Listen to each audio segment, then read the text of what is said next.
کیا اللہ کو خواب میں دیکھا جا سکتا ہے؟ نبی صلی اللہ علیہ وسلم کا تو آتا ہے ظاہر ہے، لیکن وہ بھی میں نے سنا ہے کہ وہ صحابہ کے لیے تو بہت کلیئر کٹ تھا کہ نبی صلی اللہ علیہ وسلم کو ہی دیکھا ہے، لیکن چونکہ ہم نے تو نہیں دیکھا نبی صلی اللہ علیہ وسلم کو ریئل میں، ہم تو صرف میچ کر سکتے ہیں ان کی وہ جو ڈسکرپشن. شمائل آئے ہوئے ہیں. جی ایگزیکٹلی. تو اللہ کو کچھ لوگ کلیم کرتے ہیں جی کہ اللہ کو بھی میں نے خواب میں جو ہے وہ دیکھا ہے، میری ملاقات ہوئی، یا اللہ نے مجھے کچھ حکم دیا ہے جو پھر آگے لوگوں کو کہتے ہیں. اس میں کتنی حقیقت؟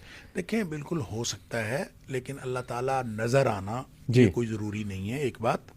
اور دوسری بات، جو کچھ خواب میں نظر آئے وہ اللہ تعالیٰ ہے، یہ بھی نہیں ہو سکتا. اس کی وجہ یہ ہے کہ قرآن نے کلیئر کٹ حکم دے دیا، لا تدرکہ الابصار وہو یدرک الابصار. بالکل ٹھیک.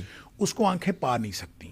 ہماری دنیا میں ہماری آنکھوں کے اندر وہ صلاحیت ہی نہیں رکھی گئی کہ ہم اللہ تعالیٰ کو دیکھ سکیں. صحیح. لہٰذا اللہ کو یعنی خواب میں آپ کوئی چیز دیکھتے ہیں، یہ بالکل ایک فالس آپ کی انٹرپریٹیشن ہوگی. اگر آپ کہیں کہ فلاں شخصیت پرسونیفائی کر کے آپ کہیں کہ یہ اللہ تعالیٰ تھا، یہ بالکل غلط ہے. اللہ کی تجسیم نہ کی جا سکتی ہے، نہ ہی اللہ تعالیٰ کو کسی جسم میں محدود کر کے دیکھا جا سکتا ہے. لہٰذا آپ اگر خواب میں کوئی ایسی چیز نظر آئی ہے تو اب وہ جو انٹرپریٹیشن ہم کر رہے تھے کہ ایک خواب اس طرح کا اور ایک خواب اس طرح کا، تو رویا صالحہ ہوں گے تو کہیں بھی اللہ کی تجسیم نظر نہیں آ سکتی.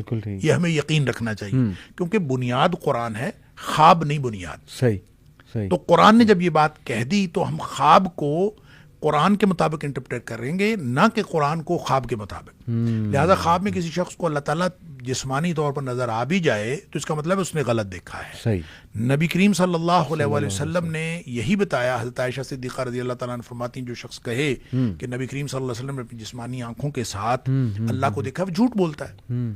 تو نبی کریم صلی اللہ علیہ وآلہ وسلم کا اللہ تعالیٰ سے کیا تعلق ہے؟ وہ تو نبی ہیں، ان کا تعلق اللہ تعالیٰ کے ساتھ معراج پہ تشریف لے گئے، دیکھا نہیں دیکھا یہ ایک الگ بحث ہے. لیکن عام شخص جب تجسیم اللہ کی دیکھے، اس کو ایک پرسن کی حیثیت سے دیکھے، تو وہ کبھی بھی درست نہیں ہو سکتا. البتہ خواب میں اس طرح ہو سکتا ہے، آپ کو کوئی آواز آئے، آپ کو بتایا جائے اللہ تعالیٰ آپ کو یہ کہہ رہا ہے، اور اس کا تعلق اللہ کے حکم سے ہو، یہ بالکل پاسبل ہے. لیکن اس کو یوز کر کے آپ اب لوگوں کو تو کوئی نئی چیز تو نہیں بتا سکتے نا، شریعت تو کلیئر کٹ ہے. یہی میں کہہ رہا ہوں کہ آپ، یہ تو میں نے پہلے بات کر دی کہ خواب کا تعلق کسی دوسرے سے ہے ہی نہیں.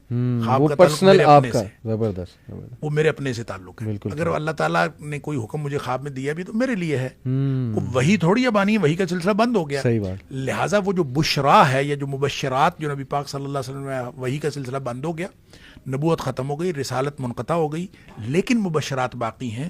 تو مبشرات یہی ہیں کہ کسی شخص کو خواب میں اللہ تعالیٰ کی طرف سے اشارہ ہو جائے اور آپ کسی طرف، وہ اس میں آپ کے لیے رہنمائی ہے.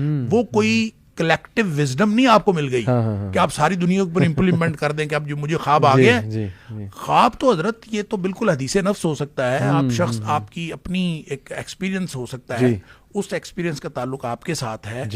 اگر وہ سچا اور بالکل ٹھیک خواب بھی ہو تو اس کا تعلق نہ شریعت میں تبدیلی کے ساتھ ہے، نہ دوسروں کے ضابطے کے ساتھ ہے. اس کا تعلق آپ کے اپنے ساتھ ہو سکتا ہے، اور وہ بھی اس وقت تک جب تک وہ قرآن و سنت کے خلاف نہ ہو اور وہ جو بنیادی مبادیات دین ہیں ان کے خلاف.